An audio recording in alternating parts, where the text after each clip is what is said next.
I never believed in ghosts or anything supernatural. I'm a rational person.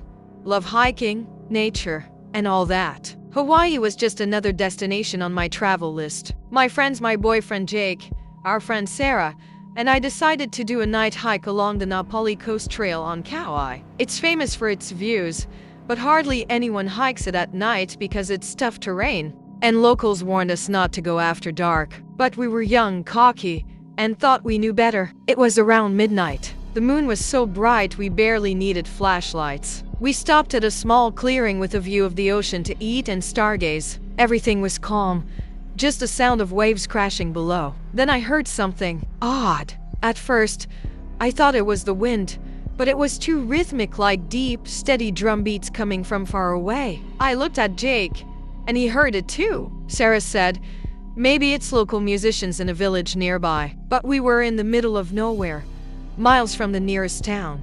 The sound grew louder, and then we heard something like chanting, not a melody, but a low, repetitive hum, like dozens of voices in unison. We froze. I felt chills run down my spine, even though the night was warm. Jake turned on his flashlight and aimed it toward the forest where the sound was coming from. "Don't do that," Sarah hissed. She remembered our guide mentioning something about night marchers, but we'd laughed it off, thinking it was just a tourist tale. Then we saw them. On the hillside, about 100 yards away, a line of lights appeared, small, orange, like torches moving in a row. They were steady, deliberate, like a procession. I counted maybe 10 lights, but it was hard to see details through the trees. Jake whispered, "It's probably other hikers," but I knew it wasn't. No one hikes Na Pali at night with torches and the sounds. They weren't human. Sarah grabbed my arm and pulled me down. "Get down! Don't look," she said,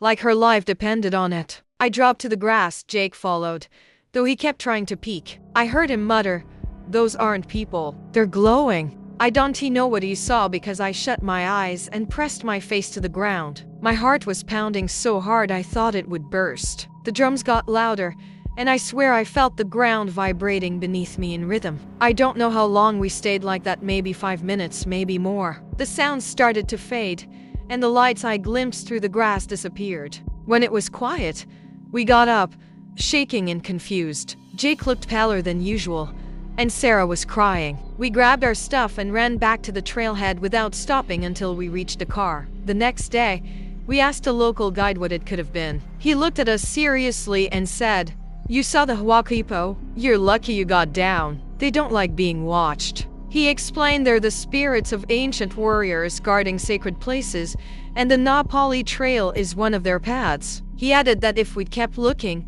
they might have taken us. I still don't know what we saw. Maybe it was locals doing some ritual, or lights from boats reflecting weirdly. But those drums, that chanting, I still hear them in my dreams. And Jake, who tried to see their faces, hasn't been the same since. He's withdrawn, barely sleeps. He says he saw faces but won't talk about it. I'll never hike that trail at night again. And if anyone tells me Hawaii is just beaches and cocktails, I'll tell them this story. There's something out there, something we don't understand.